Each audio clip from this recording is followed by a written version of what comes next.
Alright, we're back in the garage again, and we're continuing to work on the two engine swaps.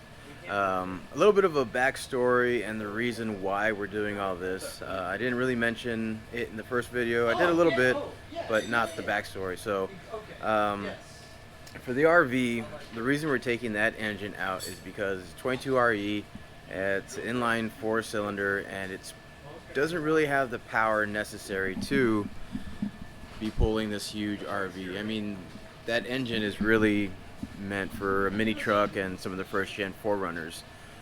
So that's the reason we're taking that engine out of the RV. And that's why we're putting in a V8. So that's the reason to have the V8 in there, to have a little bit more power. And for the mini truck, I think it came with a 20R, which is a carbureted engine, and 22RE is electronic fuel injected. So the reason we're putting that in the mini truck is just to have that, you know, electronic fuel injected engine. And I'm not really too sure about the horsepower or not, but I think mainly the reason we're replacing the engine on the mini truck is because of the carburetor, to get rid of that. So that's the reasoning behind all the engine swaps. And so these two vehicles belong to a buddy of mine, and the RV's been here for a while. It's gonna stay here because there's still gonna be a lot more work that needs to be done on the RV. The mini truck is going back to Iowa, and basically is replacing his Jeep that he sold, that he used for off-roading, and now this will be his new main off-roading vehicle. And so this will be going back pretty soon. We were trying to paint it as well, but we're running out of time, and he needs to head back home. So the mini truck will be coming back to Houston so we can do the paint job on it at a later time. But it's still in the plan. So some of the things that we've done, you know, there's been a lot that's been done on the truck between the past video. One thing I just helped finish was putting on this cover for the dash. I'm gonna go over, try to show the things that we've done.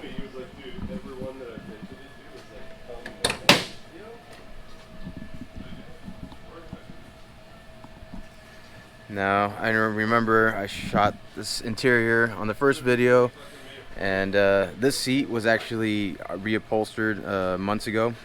This is the seat that came in the mini truck. We sent it back, sent it somewhere to get reupholstered. So that's been done. The carpet's been reinstalled into the mini truck. It smells a lot better. We've cleaned all this interior dash, so it doesn't have that funky smell that just horrible smell of rodent and cats and whatever was living here at the moment. So that's been done, along with the cylinder for the key. This has been, we got this fixed at a locksmith. Basically, I think there's a key that was stuck in there, so we got everything rekeyed. Let's get underneath here. We've got the drive shaft installed in the rear, as well as everything mounted for the transfer case and transmission. The front has we bought a new front drive shaft. There it is. Because the transfer case was moved back, so the drive shaft needed to be a little bit longer. One thing, a little bit longer. Also, now that we're under here, this is the mounting bracket that supports the transfer case, and we got that re-welded. I remember you saw it last time. We had chopped it up a little bit, so the plates are welded back into place. And you can kind of see we also added another bar in the middle for just extra support. So one thing we noticed after the fact is that the drive shaft, front drive shaft, goes right here, along this way to here, and I'm not sure if they mounted it up yet to verify, but this plate, because basically the flange, the face of the flange on the transfer case used to sit right here on the existing transmission, and or the existing placement of the old transmission and transfer case, now that that face is pushed back a little bit, the angle of the drive shaft might interfere a little bit at this point, but we can always just kind of trim this down, just hopefully it doesn't, you know, hit into the bracket itself. Then we'll have to kind of rethink the plan here. But I think if anything, if we just cut this, it should be okay. But we need to mount it in place and check that out. We did also get a new windshield for the mini truck, just haven't installed it yet. Engine's already in place, everything's bolted up. Wiring is maybe semi done. There's still a few things that need to be done, but we are going to try to get it started today, hopefully. See if we can get it running. This is a bumper. I didn't see it before. I'm not sure if it was in the first video, but this is a bumper that came with the truck. It's pretty heavy duty. So it's pretty cool. He's going to use this, and I think the plan is to put a winch behind here and also attach a hitch also as well.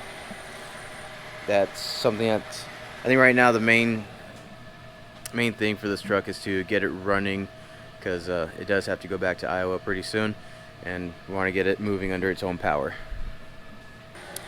As far as the RV goes, we have the engine out again. We're just kind of adding a few more things. Couple of things that needed to go on the engine itself, and then also on the transmission, and new starter. It's easier to work on it while it's out, but all the I guess the fitment is good, and as well as the mount for the transmission. So luckily for the transmission, we were able to use the existing mount, and there wasn't really much fabrication that needed to be done on this end, so that saved a lot of time. There we go, TransDAP. So that was the adapters that we use. I think they're specifically meant for Chevy engines to go into Toyota mounting brackets, I believe. But yeah, so here's the mount that goes on the engine, and then here's the mount that just bolts up to the existing engine mount. There was a little tab, tiny little tab that you have to cut off, but other than that, there's pretty much little modifications needed to get this big old V8 in this tiny mini truck. So on today's episode of things you probably shouldn't do with a zip tie, we are taking this Chevy pinion, your drive shaft tip, whatever. This end matches our Chevy transmission, and this is the OEM long wheelbase half of the Toyota drive shaft that came with the RV. So basically we're going to chop this where it tapers down, which is right here, and then we're going to cut this off as even as possible so we can slide it on and then weld it up, and then realize that it's not balanced and it wiggles a lot, and then take it to a drive shaft shop that knows what they're doing, instead of me with hand tools. So yeah, that's basically it. It's crazy, like the drive shaft doesn't really change length at all, so the only thing we need to do is change this pinion, which the drive shaft shop would probably say just leave it and we'll make a pinion that matches. So I don't know. I didn't even think about welding the pinion on here. I'm not gonna do that. Anyways, so yeah, I put the zip tie on here. I made my mark, and then I put the zip tie so I could basically just have a clean line to mark the rest of the way around. Keep track of my cut. This is a first for me with the zip tie, so I don't know how well it's gonna work. That's pretty cool. It's crazy how thin wall this thing is. Yeah, they're surprisingly lightweight.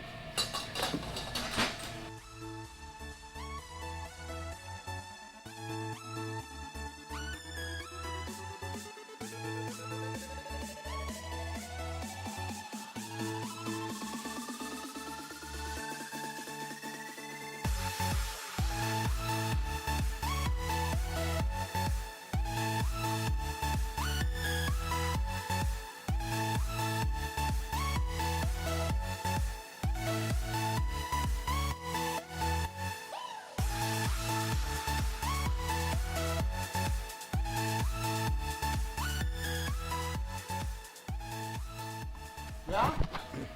Gonna try and see if the mini truck will turn over or start. Battery's connected. Just got enough wiring just to see if we can turn it on. So there's still a lot more wiring that needs to be done. And over here on the RV's getting hot rodded out. So I guess the top of the carburetor was just below the hood of the RV, and was gonna need like a low profile air intake or filter, but it was still gonna need some modification because it's still gonna hit. So we got this hot rod air intake slash filter, cut a hole in the hood because now that has a V8, it's officially a hot rod. It's pretty funny. Power, ground. Are we 100% sure that all the... Nope. Whatever you're gonna ask, no. I was going to ask, make sure that all of the wires for the starter are connected. Oh yeah. There's only one wire. Yeah? Connect this to the start solenoid. Okay. Oh, you're just going to run, I'm just gonna for sure give it power see what happens. to make sure that that way if it's some other weird problem, but I just want to be sure that it works. So this for sure should start it. All right. Ready? Yep. There it is. So the Starter starter works. works. We just gotta find the right wire. Okay, so let's keep looking. It's got to be something we're just missing. So time has run out and the truck needs to go back to Iowa. We didn't get everything that we wanted to get done, but most importantly, the engine's in on this truck. The V8 is in the RV, and we were really close to getting it, not starting it, we're starting it with the key. There's a few wiring things that we needed to figure out, so that didn't happen. We wanted this truck to run out of here under its own power, but oh well. But we did get a lot done. RV will stay here. I mean, it was going to stay here regardless. So we'll continue working on that and get that V8 to power up, and continue with all the wiring and everything. Do the wood flooring. We didn't do that, but hopefully we'll do that at a later time. That's going to be it for this video. Hope you all enjoyed the engine swaps. You will see more of the RV because it is going to be staying here.